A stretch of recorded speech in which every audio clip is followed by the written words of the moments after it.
So as inland provinces receive pupils back to school today, most of them say it is all systems go, despite over 5,000 children in Limpopo, Gauteng and Mpumalanga still waiting to be placed. We speak about the impact this will have on those still waiting for admissions with Katherine Sutherland, equal education researcher. Katherine, thank you very much for availing yourself this afternoon. That we see this happening more frequently each year tells us what? How would you diagnose the problem? Thank you so much for having me. I think it tells us that there's a lack of proactive planning.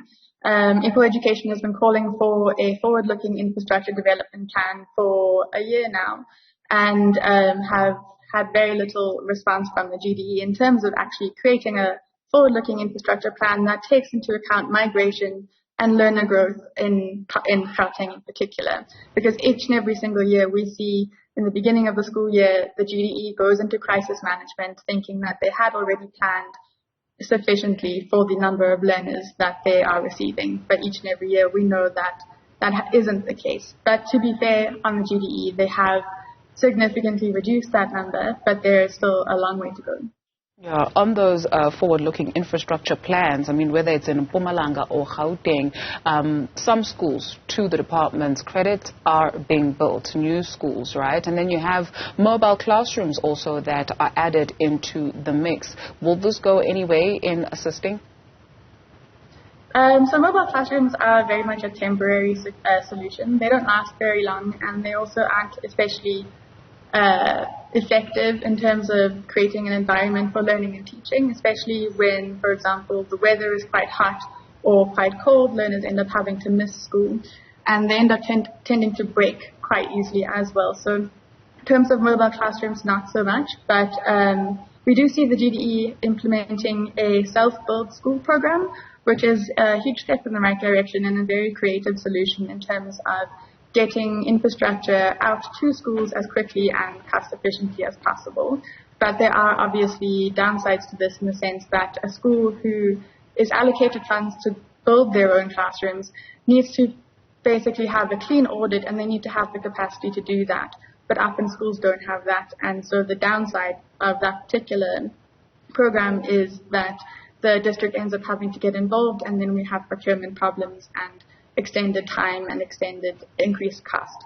So it's not necessarily a silver bullet. I think in terms of a potential solution, it would be more reliable data collection. I think there's a report by the Centre for Child Law which shows that since the move from SNAP surveys to the LURIT system, which tracks each individual learner with a particular number, we've seen unreliable data and inconsistencies. So in terms of getting more accurate data, that would be definitely a first step. And then I think one of the most important things to consider right now is that we do have a massive influx of learners to Gauteng every year, and that's not going to stop. But we need the National Treasury to fund learners proportionally when they move across provinces. But right now what we're seeing is that the equitable share that goes to provinces takes about 2 years to follow a learner. So in all fairness, while the GDE has some blame to hold here, it doesn't fall squarely on their head. The budget isn't being increased proportionally according to the amount of learners that are migrating to Gauteng. Which says what about us as a country, right? While we are looking forward to the budget speech quite soon, what does that tell us, that we are not allocating nearly as much as we should be into education? Yes, I think that is definitely a problem in terms of insufficient funds. We do have a massive population of learners, and we are well known as having one of the biggest education budgets. But in comparison to how many learners we have, per learner spending isn't particularly good. So I think it does show, a general trend towards austerity measures in the budget.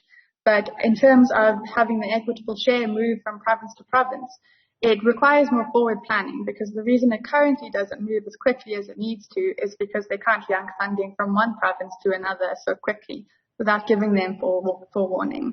But if we're planning ahead, we have reliable data, we're following learners and predicting learner movements, it's easier to do that, easier to give provinces that are losing learners more warning before they reduce their funding.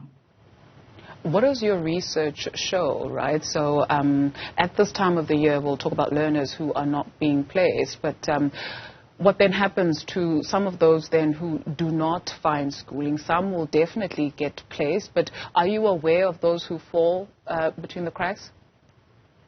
Yes, I think a lot of, well, I think firstly, in terms of the learners that are falling through the cracks and are still being placed, but are just being placed late, they end up having to deal with a lot more learning losses than, for example, the already existing learning losses that have come up through COVID.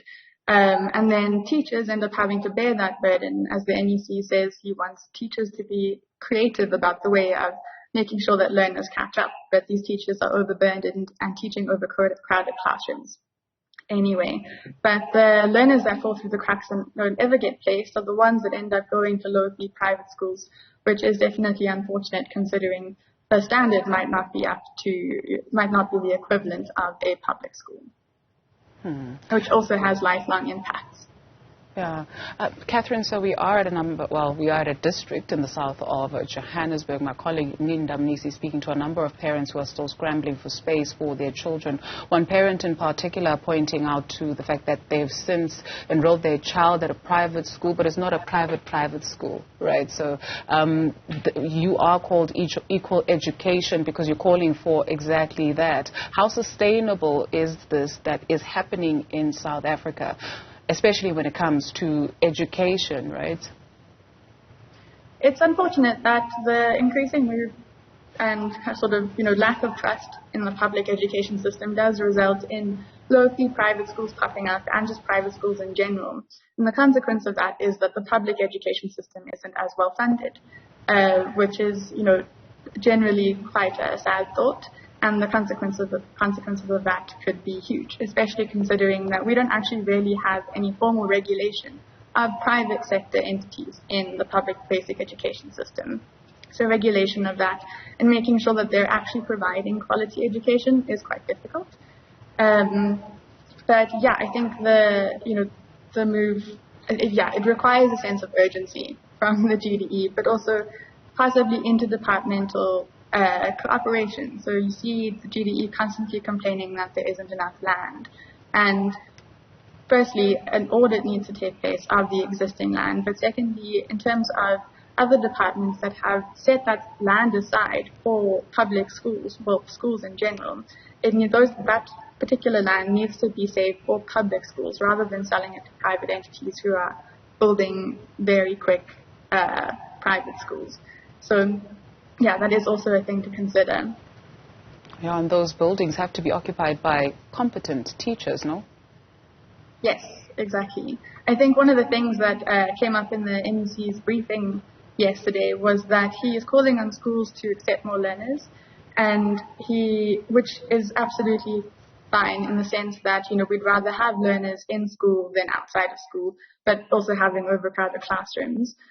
But I think the thing is with that is when you call on schools to accept more learners and then promise them more resources, it's difficult for schools to trust the GDE when it comes to that, because the way that the GDE allocates school resources doesn't necessarily work, and it's not, it's incredibly inadequate in the sense that they use school-wide ratios. So, for example, teacher to learner ratios. And they don't necessarily give you an idea of how big classes actually are. They give you a general sense of, the school-wide average. So when they're asking schools to accept more learners, those schools understandably think that, we may actually not get enough teachers after that, even though they're promising that we are. So there needs to be that sense of increased trust. There needs to be better measurement of, what schools actually need in order to ask schools to do something like that. Katherine Sutherland is with Equal Education. She's a researcher there. Thank you.